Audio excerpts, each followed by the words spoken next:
Okay, let's set the scene. Melbourne, 2026. The air is thick, the lights are on, and what we're watching, it's not just a tennis final. No, not at all. It feels like a collision of timelines. It really does. We're doing a deep dive into this source text we have. It's called Melbourne 2026, The Battle of Legacies. And that title, I mean, it does all the heavy lifting, doesn't it? Battle of Legacies. Right. The text makes it clear this is way more than just who gets the Australian Open trophy. It's about a fundamental clash of eras. The ultimate matchup, the one everyone was waiting for. You've got the future Carlos Alcaraz on one side. And on the other, the establishment itself, Novak Djokovic. It's that classic archetype, youth versus experience. But this is just, it's dialed up to 11. So let's get into the tactical side, because the source draws a really stark contrast here. For Alcaraz, the key phrase is explosive energy. Explosive is absolutely the word. The text goes on about his fearless shot making. What does that actually look like on the court? Well, think about going for shots that other players, even seasoned pros, just wouldn't risk in a final. Yeah. Hitting the lines, taking huge cuts at the ball. He's embodying the future of tennis, all risk, all reward. But that's a double-edged sword, right? That fearlessness. Yeah. It can lead to chaos, and on the other side of the net is the perfect antidote. Exactly. The text never uses words like explosive, it uses precision, patience. Championship calm.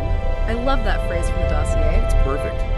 While Alcaraz is burning all this energy to create, Djokovic is just calculating. He's seen it all before. He's not trying to out-hit the future. He's trying to suffocate it with his consistency. He is the legacy. Yes. It's almost a physics problem. You have this unstoppable force meeting an immovable object. And the source says every single rally tested speed, skill, and mental strength. And I'd argue the mental part is where the real war was. I mean, the physical battle is obvious, right? Sure. But the psychological weight of it all, that's what the source is really digging into.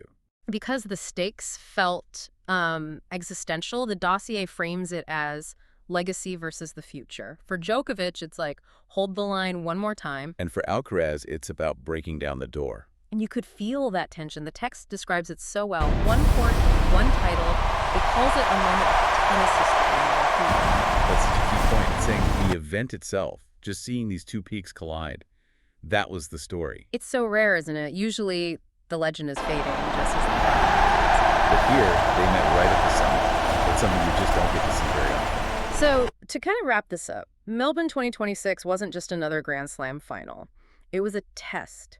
Can that explosive energy actually overwhelm patient wisdom? It forces you to think about how power changes hands in sports. It's almost never a polite handover. It's a seizure. Which leaves us with one last thought to chew on. The text is so focused on the battle, not just the final score. So here's the question. When does the future actually officially take over from the legacy? Is it in a single dramatic match like this one?